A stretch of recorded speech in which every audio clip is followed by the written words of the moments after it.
안녕하세요. 12월 7일 수요일입니다. 오늘은 전도서 5장 8절부터 20절까지입니다. 제가 읽겠습니다. 너는 어느 지방에서든지 비밀을 학대하는 것과 정의와 공의를 짓밟는 것을 볼지라도 그것을 이상히 여기지 말라. 높은 자는 더 높은 자가 감찰하고 또 그들보다 더 높은 자들도 있음이니라. 땅의 소산물은 모든 사람을 위하여 있나니 왕도 밭의 소산을 받느니라. 은을 사랑하는 자는 은으로 만족하지 못하고 풍요를 사랑하는 자는 소득으로 만족하지 아니하나니 이것도 헛되도다. 재산이 많아지면 먹는 자들도 많아지나니 그 소유주들은 눈으로 보는 것 외에 무엇이 유익하랴. 노동자들은 먹는 것이 많든지 적든지 잠을 달게 자거니와 부자는 그 부요함 때문에 잠을 자지 못하느니라. 내가 해 아래에서 큰 패단되는 일이 있는 것을 보았나니 곧 소유주가 재물을 자기에게 해가 되도록 소유하는 것이라. 그 재물이 재난을 당할 때에 없어지나니 비록 아들은 낳았으나 그 손에 아무것도 없느니라. 그가 모태에서 벌거벗고 나왔은즉 그가 나온 대로 돌아가고 수고하여 얻은 것을 아무것도 자기 손에 가지고 가지 못하리니 이것도 큰 불행이라. 어떻게 왔든지 그대로 가리니 바람을 잡는 수고가 그에게 무엇이 유익하랴. 일평생을 어두운 데서 먹으며 많은 근심과 질병과 분노가 그에게 있느니라. 사람이 하나님께서 그에게 주신 바 그 일평생에 먹고 마시며 하늘 아래에서 하는 모든 수고 중에서 낙을 보는 것이 선하고 아름다움을 내가 보았나니 그것이 그의 몫이로다. 또한 어떤 사람에게든지 하나님이 재물과 부요를 그에게 주사 능히 누리게 하시며 제 몫을 받아 수고함으로 즐거워하게 하신 것은 하나님의 선물이라. 그는 자기의 생명의 날을 깊이 생각하지 아니하리니 이는 하나님이 그의 마음에 기뻐하는 것으로 응답하심이니라. 아멘. 오늘 전도자는 재물에 대해서 어떻게 보고 있는지 한번 좀 살펴보고 같이 기도했으면 좋겠습니다. 전도자는 재물에 대해서 이렇게 이야기합니다. 10절에 보니까 첫 번째로 재물은 이런 것이다 라고 이야기하는데 만족함이 없다 라고 이야기하는 거죠. 은을 사랑하는 사람 은이 얼만큼 있다고 만족하겠냐. 풍요를 사랑하는 사람이 소득이 얼마나 많아져야 만족할 수 있겠냐. 만족함 없다. 이것이 헛되다 라고 전도자는 이야기하고 있습니다. 두 번째는 불안하다 이렇게 이야기합니다. 자기가 가지고 있는 것이 더 많아져야 될 텐데 전전긍긍하고 내가 가지고 있는 것을 잃으면 어떻게 하지 하고 막 불안해하고 하는 그런 불안함이 있다. 12절에 부자는 그 부요함 때문에 자지 못한다 라고 이야기합니다. 이렇게 만족함 없고 또 불안한 이런 재물을 사람들이 추구하죠. 재물은 하나님이 주신 것이라고 우리는 믿습니다. 그런데 이 주신 분을 잊고 재물 자체가 목적이 되고 재물을 추구함이 재물을 쌓아두는 것이 그의 목표가 되고 가장 큰 것이 되면 사람은 어려워지죠. 그렇게 되면 다른 사람도 학대하고요. 정의와 공의를 막 짓밟아 버립니다. 8절, 9절 그렇게 이야기하고 있지 않습니까? 8절에 그렇게 말하고 있는데 하나님이 재물을 주신 사람을 그냥 재물 주고 끝 그것이 아니라 재물을 가지고 어떻게 사용했는지를 하나님은 보기를 원하시고 듣기를 원하십니다. 그래서 우리가 잘 아는 달란트의 비유에도 보면 주인이 달란트를 맡기고 돌아왔을 때 다시 회개하지 않습니까? 다시 정산하잖아요. 하나님이 우리의 인생 가운데 물질을 주셨다면 그것도 분명히 하나님 앞에 우리가 하나님이 주신 것 이렇게 썼습니다 라고 정산해야 하는, 회개해야 하는 때가 분명히 우리에게 돌아올 겁니다. 그러니까 하나님은 더 높은 사람도 또 높은 사람이 감찰하고 그들보다 더 높은 사람들도 있다라고 이야기하시잖아요. 그것의 가장 끝에 가장 높은 분 하나님이 계시지 않겠습니까? 하나님이 우리에게 맡겨주신 것 분명히 하나님이 어떻게 되었는지 우리가 하나님 앞에 말해야 할 그 시간이 온다는 것을 기억하시기 바랍니다. 그것이 꼭 어디 물질뿐이겠습니까? 주신 시간, 주신 재능 다 하나님 앞에 우리가 어떻게 그것을 썼는지 말해야 할 때가 오겠죠. 하나님은 모든 사람을 위해서 이 땅의 소산을 주셨다라고 말씀하는데 재물을 추구하고 그것을 많이 쌓아둔 것을 자신의 인생의 가장 큰 가치로 여기는 사람들은 그것을 독점하고 싶고 다른 사람을 학대해서라도 땅의 소산을 자기가 다 가져야겠다고 생각하겠죠. 하나님 그것을 원치 않으십니다. 그리고 왕이라 하여도 하나님이 하늘에서 따로 음식해서 주는 것 아니라 왕도 그 땅의 소산을 그 밭의 소산을 받느니라 라고 말씀하셨으니까요.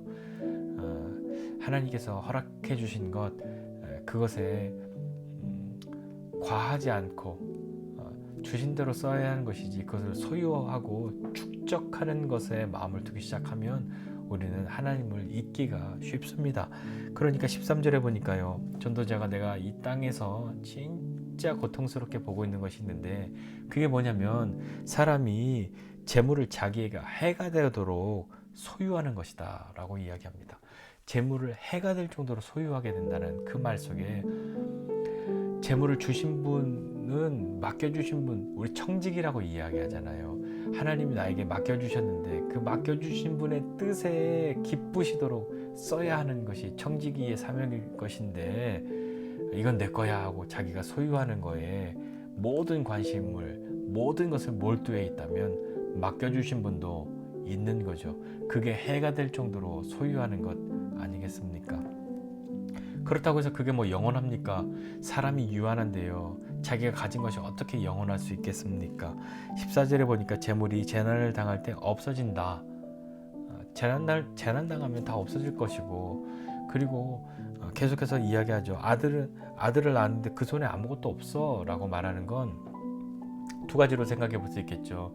네가 가진 거 네 자식에게 못 물려준다. 그 재난 당해서 다 없어졌는데 어떻게 뭘 물려줄 거야? 라고 하는 것. 그리고 또 하나는 빈손으로 왔다. 그 아이도 못해서 벌거벗고 나왔는데 나온 대로 돌아갈 것이다. 이거 모르는 것이 불행인 것이죠. 어디서 왔는지, 어떻게 왔는지 그대로 갈 건데 바람을 잡는 수고가 도대체 그에게 무슨 유익이 있겠냐라는 겁니다. 본질을 잃어버리면 어려움을 겪게 되는 거죠. 그렇다면 전도자가 보고 있는 이 물질은 어떤 것입니까? 전도자가 보고 있는 것은 18절 이하죠.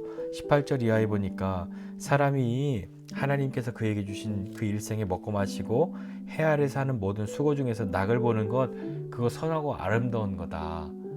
그게 그의 몫이다 라고 이야기하면서, 하나님이 재물과 부요를 어떤 사람에게든지 주셔서 그가 능히 누릴 수 있게 하시고 자기 몫을 받아서 수고함으로 즐거워하게 하신 것, 그것은 하나님의 선물이다 라고 이야기하고 있습니다. 하나님이 선물로 주셨다 라는 것이죠. 선물은 어떤 겁니까? 선물은 준 사람도 기쁘고 받는 사람도 기쁜 게 선물이어야 하잖아요. 둘 중에 누구라도 기분 나쁘면 선물로서의 가치가 좀 없지 않는 것이 아닐까요? 그건 선물이 아니라 아마 다른 것이 되겠죠.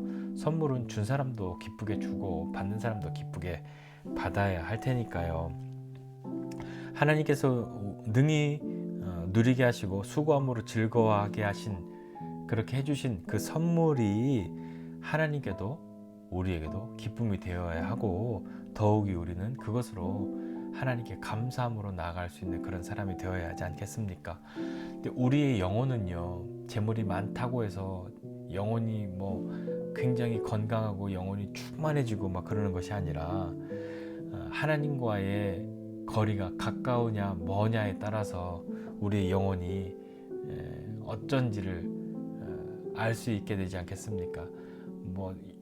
어떤 세상적인 재물이 많고 육신적인 것이 많다고 해서 그의 영혼이 충만하고 이렇게 귀하고 아름다워지는, 이렇게 막 복된 영혼이 아니라 하나님과 얼마나 가까이 있느냐, 그것이지 않겠습니까? 육신적인 것이 아무리 풍족하여도요, 하나님과 멀어지면 그의 영혼은 참으로 곤궁하고 빈궁하고 피폐한 영혼이 되는 것 아니겠습니까? 그러니까 영혼이 자꾸 그렇게 되니까 하나님은 없고 그 자리는 다른 것으로 채워야 할 것 같으니까 점점 더 쌓아두는 것에 몰두하고 그것을 추구하는 삶을 사는 것 아닐까요? 재물이 인생의 가장 큰 복이고 가장 큰 가치라고 여긴다면 그것은 헛된 것을 경험할 수밖에 없다라고 오늘 전도자가 우리에게 이야기를 하고 있습니다. 여러분 어떠십니까? 우리가 사는 동안에 물질 없이 살기는 어렵습니다. 물질이 있어야 살 수 있으니까요. 그러나 그 물질을 주신 분을 잊고 그 물질을 쌓아두는 것, 더 많이 소유하는 것에 몰두하고 그것이 자신의 인생의 가장 가치 있는 것이라고 여기고 산다면 우리는 헛된 삶을 사는 것 아닐까요? 하나님이 우리에게 선물로 주십니다. 그리고 그 선물은 우리가 수고하고 애쓰는 것을 누릴 수 있도록 하시는 것이고요. 하나님께서 우리에게 맡겨주신 것은 이유가 있죠. 많이 맡겨주신 것과 적게 맡겨주신 것은 다 이유가 있습니다. 달란트 비유를 다시 한번 생각해 보십시오. 재능에 따라 그 달란트를 맡겨주지 않으셨습니까? 그렇다면 하나님께서 우리에게 재물을 주시는 것도 우리의 능력에 따라인데, 그 능력은 뭘 잘할 수 있는, 사업을 네가 크게 할 수 있는 능력, 그런 것이 아니라요. 주셨을 때 그것으로 해가 되지 않고 그것으로 하나님이 기뻐하시는 것을 남길 수 있는 능력이 있어야 하는 것이죠. 자신의 소유로 쌓아두는 것이 아니라요. 그렇다면 그것은 어떻게 해야 될까요? 나는 나눌 것이 별로 없어요 라고 생각하는 그런 적은 것을 가지고 있을 때부터 우리는 주신 이 물질을 잘 사용하는 것을 연습해야 합니다. 주신 분이 누구이신지 분명하고 그것을 어떻게 쓰는지 분명해야 그 주시는 물질의 규모가 커지면 커질수록 흔들림 없이 그대로 살아갈 수 있는 것이지, 지금 너무 작아서 내가 믿음대로 못 사니까 하나님 내가 지금 가진 것보다 더 많은 것을 주시면 그때는 내가 진짜 믿음의 사람처럼 살 수 있어요 라고 생각하는 것은 오산입니다. 지금부터 하지 않으면 어렵습니다. 그러니 오늘 하루가 우리는 귀합니다. 하나님께서 우리에게 주신 것을 누리고 또 연습하고 살아가야 하는 하루이니까요. 또 수고하고 애써야 하는 하루이기도 하지 않습니까? 그것이 주님 안에 있습니다. 주님 없이 그렇게 산다면 너무 고통스럽고 허무한 삶이 되겠지만, 주님 안에서 우리에게 주신 이 하루를 주님과 함께 살아가서 귀하고 복된 것들을 많이 누릴 수 있는 저와 여러분 모두가 되시기를 주님의 이름으로 축복합니다. 기도하겠습니다. 하나님 아버지, 은혜와 사랑을 감사드립니다. 하나님 없이 재물을 쌓아두고 재물을 추구함, 그것이 우리의 인생의 목표가 되는 사람이 되지 않도록 주님 붙들어 주시고 함께 해 주십시오. 하나님, 재물은 하나님이 주시는 것이라고 우리가 믿는다면 주신 분, 그분이 기뻐하시는 대로 쓰는 사람 되게 하여 주시기를 원합니다.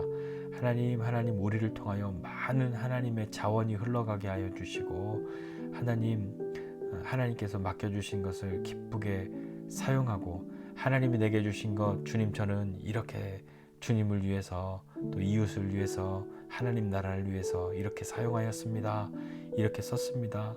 정말 기쁘고 정말 감사합니다 라고 고백할 수 있는 믿음의 사람들이 다 될 수 있도록 은혜를 베풀어 주시옵소서. 하나님, 오늘도 우리가 이 하루를 살아갈 수 있는 힘과 또 능력과 재능과 은혜를 우리에게 베풀어 주시옵소서. 감사드리고 예수님의 이름으로 기도드립니다. 아멘.